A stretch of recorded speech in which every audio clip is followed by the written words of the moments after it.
y a plein de vidéos comme celle-là qui circulent en ce moment où on voit des vidéos d'animaux mis ensemble avec une espèce de narratif qui fait aucun bon sens. Puis je tenais comme à peut-être élaborer un peu sur le sujet aujourd'hui parce que cette vidéo-là a 4 millions de vues, 660 000 likes puis des milliers de commentaires. Puis moi, j'étais sûre que les commentaires, ça serait comme « Voyons donc, ça n'a bien pas de bon sens, cette vidéo-là. » C'est ça, les commentaires. Les gens ont l'air comme vraiment émus de la situation. Donc, je tenais un peu à rectifier les faits. Déjà, en partant, si on connaît un peu le guépard, on sait que le guépard est solitaire. Ça veut dire que la femelle, une fois l'accouplement passé, va mettre bas seule et va s'occuper des jeunes seuls. Donc, le mâle n'est pas là au moment de l'élevage des petits. Il ne va pas éduquer les petits, il s'en occupe pas, il va surtout pas aller chercher de l'aide. C'est comme tout ça fait aucun sens. Et même si c'était un lion, là, vous pourriez me dire, Joanie, les lions, ça vit en groupe. Le principe d'aller chercher de l'aide, c'est vraiment quelque chose qui est typiquement humain. C'est-à-dire que pour aller chercher de l'aide, il faut avoir une conscience de soi. Puis il y a beaucoup d'animaux qui n'ont même pas ça. Tu mets un miroir, ils savent même pas qu'est-ce qu'ils voient dans le miroir. Donc la conscience de soi est même pas acquise pour beaucoup d'espèces animales.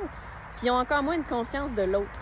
Donc pour aller chercher de l'aide, il faut avoir deux choses que beaucoup d'animaux ont même pas. Vraiment se surélever comme espèce pour de penser que les animaux, eux, le matin, ils font comme « ça va mal, je vais aller voir s'il n'y aurait pas un humain pour m'aider ».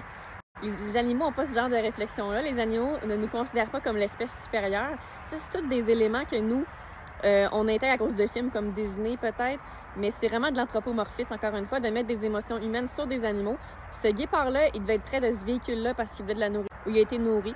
C'est pour ça qu'il était près comme ça du véhicule. Puis tous les autres clips qui suivent n'ont pas rapport, puis ils n'ont aucun bon sens. Puis ça finit avec des guépards en institution zoologique qui ont eu des bébés. Donc, tout ça n'a pas rapport. Puis les chances, comme dans l'histoire qui raconte que la femelle là, est abritée au sanctuaire qui est comme le zoo, qu'elle a ces petits-là, puis qu'ils vont chercher son mâle en nature.